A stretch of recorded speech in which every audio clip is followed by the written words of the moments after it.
이미 다 아시지만은 간략하게 특성을 살펴본 다음에 그 다음에 일자리 변화 전망 그리고 우리가 해야 될 미래 전략에 대해서 이야기를 하도록 하겠습니다. 네, 4차 산업혁명을 좀 개념을 특성을 좀 말씀드리기 위해서 간략하게 기존 생산 방식에 대해서 좀 이야기를 하도록 하겠습니다. 기존 생산 방식에서는 기획, 디자인, 생산, 홍보, 판매 그리고 피드백 이런 것들이 이런 생산 공정의 각 단계가 순차적으로 진행이 됩니다. 이게 모든 거의 지금 현재 존재하는 거의 모든 제품의 생산과 유통, 판매에서 이루어지는 공정들입니다. 그런데 4차 산업혁명에서는 이와 같이 순차적인 공정이 각 단계별로 이렇게 이루어지는 것보다 이미 있는 공정들이 그대로 있습니다. 그러나 이 공정들이 원형으로 구성되어서 이 중앙에 데이터 센터가 존재합니다. 데이터 센터에 빅데이터, 인공지능, 사물 인터넷이 있어가지고 기획 단계, 디자인, 생산, 마케팅, 판매 각 공정에 있는 정보들이 다 데이터 센터에 빅데이터에 모이고 빅데이터를 이용해서 인공지능이 이 빅데이터로부터 새로운 정보를 추출해서 소비자들이 원하는 것, 지금 현재 판매 현장에서 일어나는 소비자들의 요구사항, 마케팅에서 수집되는 정보들, 요것들을 반영을 해서 제품을 기획하고 디자인하고 생산하는 이런 완전히 각 공정들이 다 융합이 되고 또 연결이 되고 이런 것이 바로 지금 4차 산업혁명이죠. 그래서 좋은 예를 들려고 그러면 우리 지금 의류 회사, 패션 회사인 유니클로나 자라가 바로 이런 식으로 하고 있는 거죠. 그렇기 때문에 유니클로나 자라 같은 회사들은 특징이 패스트 패션이죠.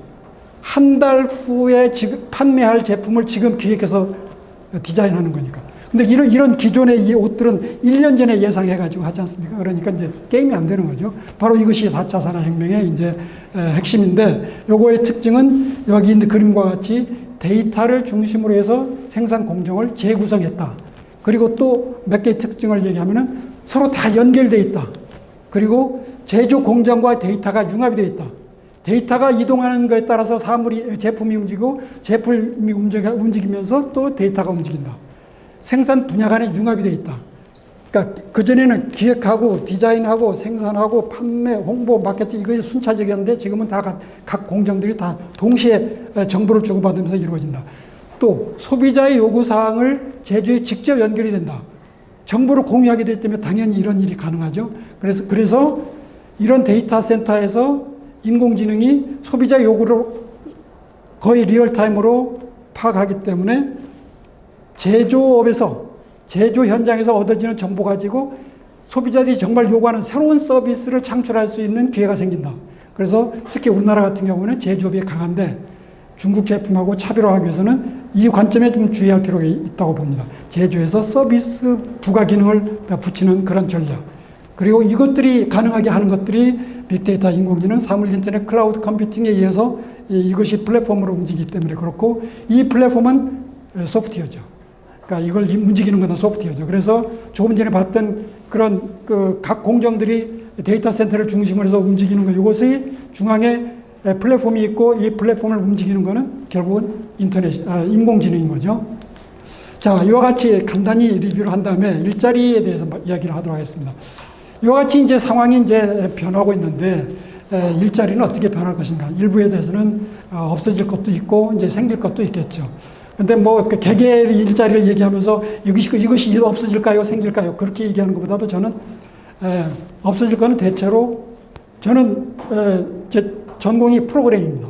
저는 컴퓨터 개발을 프로그램 하면서 공부를 시작했어요. 인공지능 시작했어요. 그래서 제가 어떤 작업을 프로그램하기가 쉬운지, 어떤 작업을 프로그램하기가 어려운지를 압니다.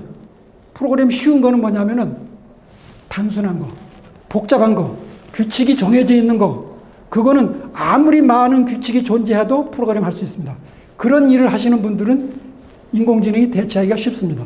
그런데 제 같은 사람이 프로그램 하기 어려운 거, 항상 일이 변해, 복잡해, 어제 하던 일하고 작년에 하던 일이 달라, 오늘 하는 일이 달라, 이런 건 프로그램이 어렵습니다. 그거는 없어질 직업이 아니고 이제 새로 생길 직업들이만 그렇다고 봐야 되죠.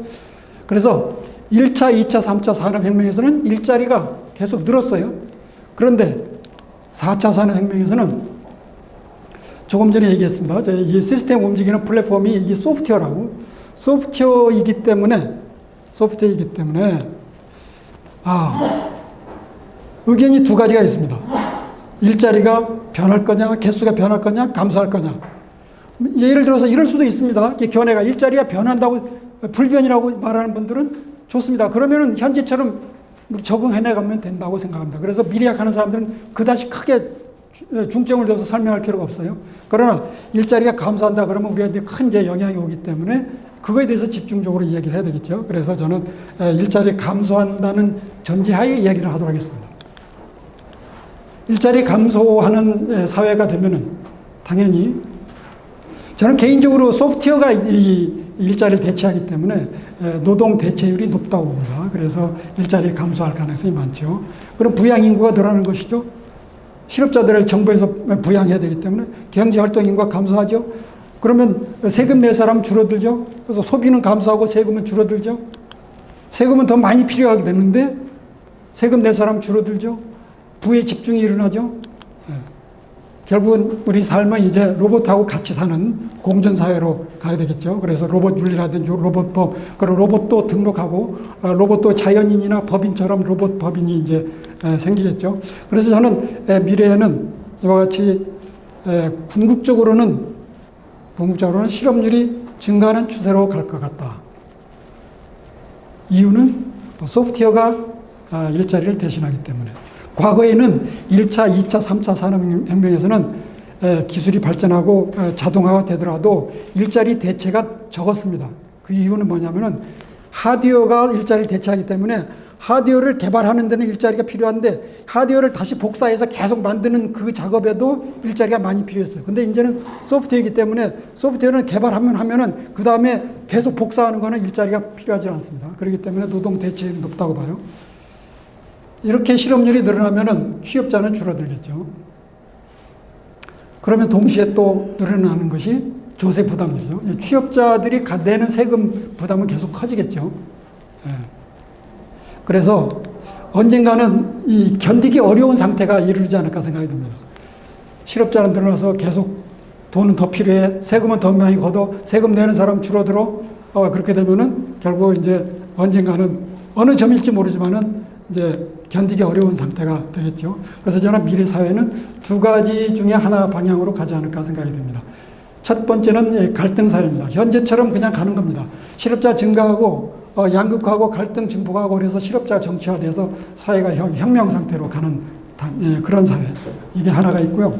또 하나는 드림 소사이어티라고 저는 이름을 붙이는데, 자 이렇게 해봤더니 이게 내가 직장을 가졌다 해서 이 직장 열심히 일해도 세금을 다 내고 내가 실업자로 있는 사람 부양하는데 내 돈 다 쓰고 이게 말이 안 된다. 이럴 필요가 어디 있냐.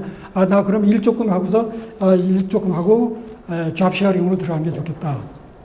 근로시간 단축, 오버타임 금지, 또 잡 쉐어링 이런 식으로 하면은 일자리를 각자 나눠가지고 각자 벌어먹고 사는 그런 사회. 그런 식으로 갈 수 있겠다. 그렇게 될 경우에 또 우리가 생각할 것이 계속 일자리는 인공지능이 대체하기 때문에 그 자리에도 세금을 매기지 않으면은 국가의 조세 충당이 안 될 거란 말이에요. 그래서 저는 로봇세도 우리가 논의를 해야 된다고 생각이 듭니다. 인간이 그 자리에 일하고 있었더라면 그 자리에 인간이 월급 받아가지고 세금 내고 또 돌아다니면서 버스 타면서 극장 가면서 밥 먹으면서 세금 내고 그러는데 로봇가 일하면 누가 세금을 냅니까? 그 자리에 그러니까 로봇이 세금을 내야 된다고 생각하고 그 로봇세를 가지고 일자리가 없는 사람들을 부양하는 기본소득 개념으로 우리가 생각을 해야 된다. 그래서 마지막으로 우리가 해야 될 일, 그거는 그래서 저는 우리가 해야 될 일은 여기 두 가지입니다. 4차 산업혁명 시대 우리 기술 개발해서 4차 혁명을 따라가는 거죠. 두 번째가 이에 맞게 우리가 이 사회를 우리가 원하는 방향으로 만들기 위해서는 제도를 개선해야 된다고 생각합니다. 네, 기술 개발은 문제가 없어요. 계속 하면 되니까 계속 해요. 그런데 제도 개선이 이제 어려움이 있는 거죠. 바로 여기가 국회에 왔는데 아마 저는 기술 개발보다 더 어려운 게 아마 여기가 아닐까 생각이 듭니다. 여기서 우리 핵심적으로 생각할 것이 근로시간, 로봇의 기본소득에 관한 얘기겠죠. 근로시간은 우리가 단축하지 않으면 도저히 우리가 이 많은 사람을 일을 시킬 수가 없다고 봅니다. 그래서 근로시간 단축해서 삶의 질을 향상시키고 잡쉐어링으로 들어가고, 앞에서 언급했던 로봇세는 인공지능이 그 자리를 대신하기 때문에 그 자리에 노동 대체세라고 생각하면 될 것 같습니다. 이걸 통해 가지고 양극화를 방지하고 세원 확보하고 재산세 또는 소득세 개념으로 우리가 징수하는 거죠. 그래서 실업자들한테 기본소득을 지급해서 사회 안전망을 확충하고, 그러면 이 사회가 경쟁이 완화돼서 너무 각박하지 않고 여유 있는 삶을 살 수 있지 않을까, 이런 생각을 드립니다.